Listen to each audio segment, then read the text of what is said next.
Hello viewer, मेरा नाम विकास कुमार सिंह है और आप देख रहे हैं श्री कृष्णा टेक सॉल्यूशन। आज के इस सेशन में हमने सिस्टम असेंबल किया है, उसके बारे में हम जानेंगे। उसके लिए हमने मदरबोर्ड लिया है MSI का Pro Z790P Wi-Fi, प्रोसेसर लिया है i9 का 14 जनरेशन जिसका मॉडल है 14900K।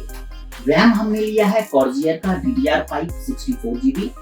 ग्राफिक कार्ड हमने लिया है जोटेक गेमिंग का GeForce RTX 5090 32GB।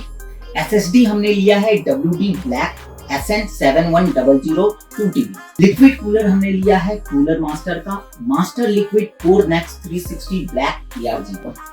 SMPS हमने लिया है कूलर मास्टर का MWE Gold 1250 वर्जन 2। इस सिस्टम को असेंबल किया है जयदीप सिंह ने।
इस सिस्टम को असेंबल करने में नियर अबाउट 35 मिनट लगा है।